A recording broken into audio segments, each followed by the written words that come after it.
aparecer, eu prometo que venho te buscar. E então, nós vamos nos casar, eu prometo. Alguns momentos depois... E então, eu vi a Miharu novamente no colegial. Tadinho, espero que mais nada de ruim aconteça com ele. Enfim, resumindo, Serego sou o que em 8 minutos, mais ou menos. Quando Haruto morre, ele reencarna no corpo de Ryu, um pobre menino que vive nos subúrbios da cidade. E a partir desse momento, nosso protagonista passará a desmemória suas duas vidas. Uma em que ele é deixado por seu amor da infância e morre virgem, e em outra em que ele tem sua mãe assassinada na sua frente. Que dó do nosso protagonista. Ele só sofre. Espero que nada de ruim aconteça com ele depois. Em um dia comum e corrente, algumas mulheres pararam Ryu e perguntaram se ele viu a amiga delas. O que ele responde que não, mas que é provável que ela tenha sido raptada. Assim Célia, uma das waifus, agradece e vai embora. Mas não sem antes exibir seu talento com magia, e mostrar que Ryu também tem alguma conexão com ela. Quando Ryu volta pra casa, ele é atacado por um ser encapuzado que quase o mata, mas de repente aparece uma deusa ex-máquina que dá poderes pro nosso protagonista, assim que ele facilmente derrota o inimigo. Sobre o porquê essa mulher tem aparecido, só saberemos lendo o mangá. Depois de ser derrotado, ele percebe que na sacola que o assassino estava levando está a garota que as meninas estavam procurando. E olhem que surpresa, é a princesa do reino. Assim que a pedido dela, Ryu decide levá-la com seus pais para que ele receba uma recompensa. Contudo, no caminho aparecem outras garotas, e como elas acham que o nosso protagonista mentiu para elas e a raptou, elas decidem levá-lo preso para interrogá-lo. Ou seja, depois de resgatar a princesa, ele é torturado sob suspeita de ter raptado. Então, moral da história, não resgate princesas. Entretanto, assim que ela acorda e descobre isso, manda soltá-lo imediatamente, mas já era tarde demais. Nosso protagonista tá só o caco. Depois de algum tempo, Hyuji está curado e facilmente decide perdoar Célia por tê-lo acusado injustamente sem nenhuma prova. Porque, enfim, é um erro bobo, qualquer um poderia cometer. No final, ele vai com o rei para uma audiência, para receber o prêmio por ter resgatado a princesa. E o prêmio em questão é que agora ele vai ser um estudante e poderá assistir aulas. Que incrível! 3 dias depois...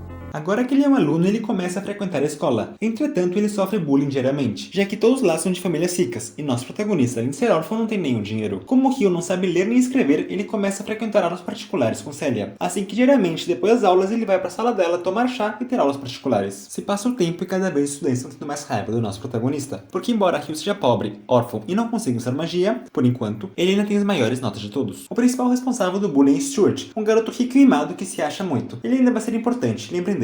Uma eternidade depois... Depois de alguns anos, nosso protagonista ainda não consegue usar magia, mas ele encontrou algo no que é muito bom, o duelo de espadas. Ele é muito bom espadachim. Assim que para o torneio, Ryu é escolhido para representar a escola, junto com Stuart e o amigo dele. Mas o que ele não contava era que seu rival no torneio era justamente aquele que o torturou injustamente. Assim que Ryu não poupa nada e humilha seu rival na frente de todos, de modo que no final, Ryu foi o único da escola que conseguiu ganhar. Depois vemos como o perdedor do duelo vai chorar com seu chefe que perdeu porque se distraiu. E então temos um plot twist, já que o chefe dele foi o responsável pela tentativa de captar a princesa no passado. Assim que os dias vão passando e nosso protagonista vai ganhando mais fama na escola, de modo que quase todos os garotos o amam e quase todos os meninos o odeiam. Muitos meses depois... Depois de outro time skip, as coisas quase continuam as mesmas. Ele continua sem poder usar magia e continua sofrendo bullying dos meninos. É muito injusto como tratam o Ryo. E eu ainda nem consegui retribuir o que ele fez por mim. Porque sim, galera, mesmo depois de salvar a princesa, ela mesmo assim não ajuda com o bullying que ele sofre. Ingratidão que eu falo. No dia seguinte, a turma está em um exercício militar. E obviamente, Stuart será o nosso líder e o nosso protagonista será o burro de carga. Assim que eles vão derrotando os goblins e tudo isso sendo como planejado. Até que eles são encurralados em um penhasco por ogros. Assim que por se desequilibrar, o amigo do Stuart empurra a princesa do penhasco e ela estava prestes a cair. Quando Ryu decide cair por ela e se sacrificar para a princesa. Gado que eu chamo, e olha que no final eles nem ficam juntos. De modo que quando a turma consegue derrotar os ogros, eles decidem colocar a culpa no nosso protagonista. E novamente ninguém defende ele. Assim que pro karma aparece o ogro-chefe. E como todos são covardes, todos fogem deixando a princesa sozinha. E quando ele estava prestes a morrer, nosso protagonista chega para salvar a princesa pela terceira vez. No final de tudo, decidem incriminar nosso protagonista para que ele não seja preso, ou pior, que ele decide fugir da escola. Mas não sem antes despedir Célia, a única pessoa que foi minimamente gentil com ele. Enquanto está na floresta fugindo, ele se encontra com uma assassina Loli, que se chama Latifa.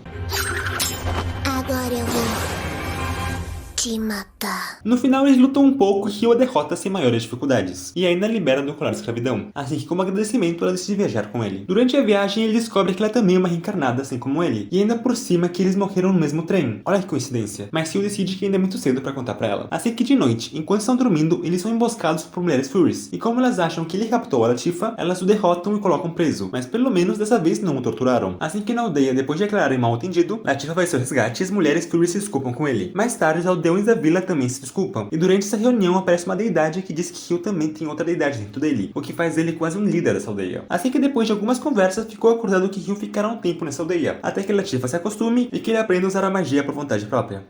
Alguns centímetros depois... Eu realmente acho incrível que depois de tantos time skips, nosso protagonista tem apenas 16 anos. Assim que pelo tempo seguinte, ele começa a morar na mesma casa que as garotas Furies, e começa a conviver com elas e fazerem atividades juntos. Mas o que ele não contava era que dois bandidos estavam planejando algo pelas suas costas. Estavam roubando o ovo de dragão de um ninho próximo, de tal modo que os dragões saem todos do ninho para atacar a aldeia, enquanto o bandido rouba o resto dos ovos do ninho desprotegido. Durante uma luta emocionante com os dragões, as garotas Furies quase são derrotadas, até que nosso protagonista chega no último minuto para salvar o dia, e de maneira heróica derrotar os dragões que por medo acabam fugindo. No final, um dos bandidos acaba morrendo e o outro foge com os ovos. Nosso protagonista, aproveitando a deixa, decide ir embora da vila também e procurar a cidade natal de seus pais, mas não sem antes receber vários presentes legais da chefe da aldeia. E depois de uma despedida emocionante com a Latifa, ele vai embora. 3 semanas depois, Depois de caminhar meio que sem rumo, ele se encontra com algumas meninas. Assim que diz para elas que o levem para a chefe da aldeia, que no caso é uma velhinha. Assim que depois de contar o seu passado e a história de seus pais, a chefe diz que ele deve ir para outro lugar e encontrar as respostas que tanto procura. Assim que pelo tempo que segue, nosso protagonista decide ficar nessa vila mesmo, mas não sem antes visitar a tumba de seus pais. De modo que pelos dias seguintes ele conhece sua prima Rui, a amiga Satchel e o irmão dela Shin. Assim que para ajudar, Hyo decide se carregar da caça, e também aproveita para construir umas fontes termais para a vila. E tudo estava indo às mil maravilhas, até que aparece Gon, um valentão do povo vizinho, que por quebrar sua carroça, acabou nessa vila, e ele fica constantemente assediando as meninas da vila. Durante a noite, Gon decide ir pro quarto das meninas, tentar fazer coisas vulgares com elas, mas no último momento aparece nosso protagonista para salvá-las, ao ponto que Hyo, sem nenhuma piedade, quase acaba matando Gon. No dia seguinte aparece o inspetor de grãos, e aproveita e leva Gon e seus capangas presos, assim que a chefe dá uma carta especial pro inspetor e leva Hyo e seus amigos a um passeio na capital real. 6 horas e meia depois. Na capital real, enquanto Hyo e Sasha estão passeando, ele aproveita e compra um presente para ela, o que a faz ficar ainda mais apaixonada por ele, já que recentemente ele a tinha salvado. Enquanto estão voltando, Hyo vê que um homem estava fugindo com uma mulher captada. Assim como o bom protagonista que ele é, Hyo decide resgatá-la e derrota tal homem. Mas como Hyo já sabe que nada de bom vem de resgatar mulheres, ele decide ir embora rápido com Sasha como se nada tivesse acontecido. Mas o senhor tem certeza? Eu tenho. Eu quero evitar problemas.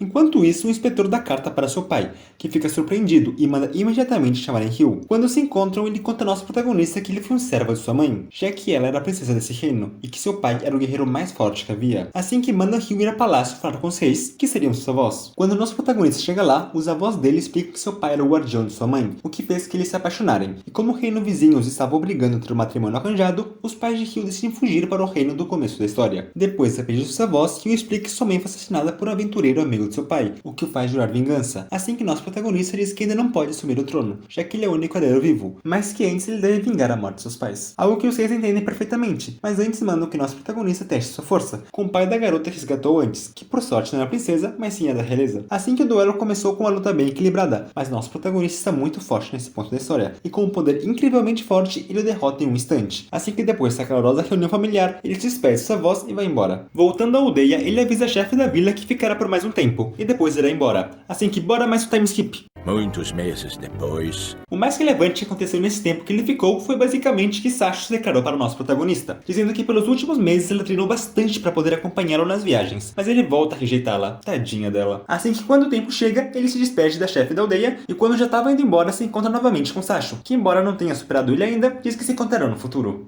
Então adeus. Até um dia. Verdade. Até um dia.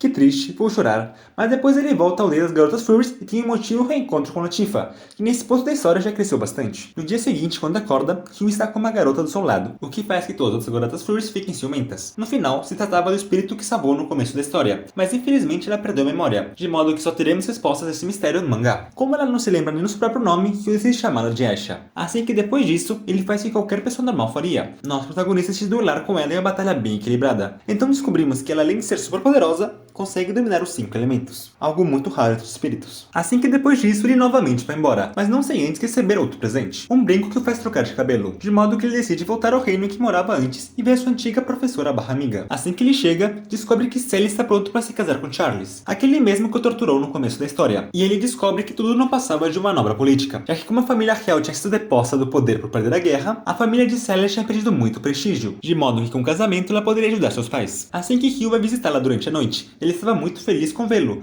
mas disse que ele tem que ir embora, já que amanhã seria seu casamento e ela não queria que ele a visse assim. Assim que no dia seguinte, antes de começar o casamento, Celia estava nervosíssima, já que ela não estava com vontade de ser a 7ª esposa do Charles. Assim que enquanto estavam indo pro altar, aparece nosso protagonista para salvar o dia, derrotando facilmente os guardas e dando um golpe certeiro no Charles, de modo que Hugh começa a fugir com ela, fazendo de conta que é um sequestro para que não prejudique a imagem da família dela. Assim que durante a perseguição, eles se separam e ele deixa Celia com Aisha, fazendo com que Hugh tenha uma breve luta com o chefe dos guardas reais. Mas para que a luta não se prolongue demais, nosso protagonista simplesmente foge. E o anime acaba com Hugh feliz com Celia e Aisha que os está acompanhando. A cena pós-crédito é um grupo de alunos que é transportada para esse mundo e olhem que plot twist. Nele está o antigo crush da infância do nosso protagonista, a Yase Miharu, aquele mesmo do começo da história. Enfim, se vocês querem saber a continuação do anime, o mangá continua no capítulo 34, já que ainda não há a segunda temporada. Meta de 100 likes, galera, é muito importante o apoio de vocês. Não se esqueçam de se inscrever e comentar sugestões para próximos vídeos. Muito obrigado pelo apoio e até a próxima sexta. Au revoir!